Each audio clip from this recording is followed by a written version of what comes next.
Assalamualaikum warahmatullahi wabarakatuh. Alhamdulillahirabbil alamin. Allahumma shalli ala sayidina Muhammadin. Teman dan sahabat semuanya yang dimuliakan oleh Allah Subhanahu wa taala. Kita melanjutkan kajian kita di dalam kitab Fathul Mu'in, masih di dalam pembahasan kesunahan berwudu. Qala al-musannifu rahimallahu taala nafa'anallahu bihi wa bi'ulumihi fi darini amin. Nah, selanjutnya setelah bersiwak famad madotun, kemudian berkumur, pastin syakun dan menghirup air ke hidung littibai, karena mengikuti Nabi Shallallahu Alaihi Wasallam. Wa qalluhuma, dan adapun paling sedikitnya berkumur dan menghirup air ke hidung, isolul ma'i, ialah mengalirkan air, ilal fami, kepada mulut, wal angfi, dan hidung.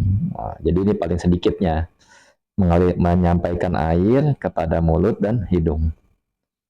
Wala yushtaratu, dan tidak disyaratkan, fi husuli asli sunnati, di dalam hasilnya asal sunnah. Artinya asal kesunahan itu tidak disyaratkan apa? Idarotuhu, apa memutar-mutar air, ilfami, di dalam mulut, wa majjuhu, dan memuntahkannya air, minhu, darinya mulut, wa nasruhu, dan mengeluarkannya air, minal angfi, darinya hidung. Jadi enggak ada disyaratkan di dalam asal kesunahan memutar air memutarkan air di mulut dan meludahkannya atau memuntahkannya dari mulut dan mengeluarkannya dari hidung. Artinya setelah kita menyampaikan air ke hidung, itu tidak disyaratkan memutarkan, memuntahkan atau memuncratkan dari hidung tersebut. Bal tusanu, tetapi hanya disunahkan saja. Jadi yang demikian itu disunahkan. Tapi kalau riwayat Imam Ahmad ini diwajibkan, tapi Imam Syafi'i disunahkan. Kal mubalagoti, seperti halnya mempersangat, memubalagohkan, mempersangat, pihima, di dalam berkumur dan menghirup air di hidung, limuftirin, bagi orang yang tidak berpuasa. Nah, lil amri biha, karena perintah biha, dengannya mubalagoh. Jadi kalau orang yang tidak berpuasa itu disunahkan untuk mensangatkan, menghirup air ke hidung, lalu memuncratkannya. Jadi disunahkan, kecuali dalam keadaan dia berpuasa, jangan mensangatkan, sekedarnya saja, takutnya tertelan. Tapi kalau dia tidak berpuasa, disunahkan mensangatkan di dalam keduanya, berkumur dan menghirup air ke hidung. Kemudian wa yusannu, dan disunahkan jama'uhuma, apa mengumpulkan keduanya, artinya mengumpulkan di antara madmadoh dan istinsak. Disunahkan mengumpulkan, artinya kita nyauk air di tangan ke mulut dan ke hidung juga, ini disunahkan. Bisalah sati gurofin, dengan 3 caukan, yatamad madu, yang berkumur siapa orang, summa, kemudian, yastansiku, kemudian menghirup hidung siapa orang, min kullin minhuma, dari masing-masing, minhuma, dari minha, itu dari 3 caukan. Jadi orang itu disunahkan yang berwudu ini mengumpulkan keduanya, jadi nggak dipisah ya, mulut terus hidung nggak dipisah. Dipisah pun dia masalah, namanya disunahkan. Nah ini disunahkan dia ngambil air 1 caukan, dia ke mulut dan ke hidung juga dengan 3 kali caukan. Nah, artinya 3 kali caukan ini dia berkumur, kemudian menghirup air ke hidung dari masing-masing dari 3 caukan itu. Kemudian wa mashu kulli ra'sin, dan mengusap semua kepala. Nah, sunnah selanjutnya adalah Setelah berkumur dan menghirup air ke hidung, kemudian sunnah selanjutnya mengusap seluruh kepala.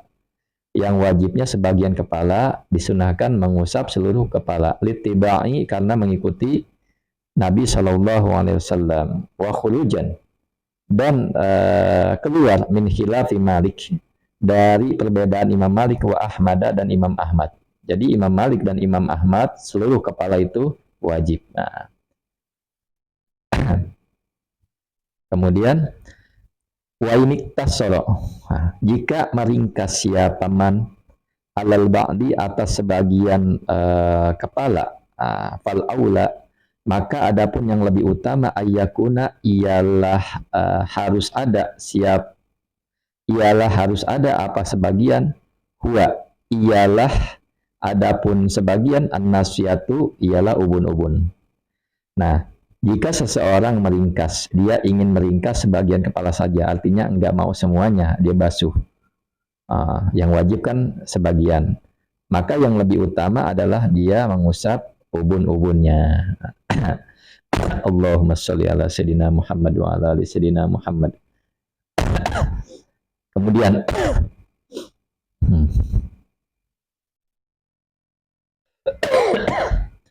wal ula, adapun yang utama, fi kaifiyatihi, dalam cara atau tata caranya mengusap, doa, ialah meletakkan siapa orang, ya, yadaihi, akan kedua tangannya, ala muqaddami ra'sihi, di atas bagian depan kepalanya, mulsiqon, hal dalam keadaan menempelkan, musabbahatahu, pada jari telunjuknya siman, bil ukhra, dengan yang lain.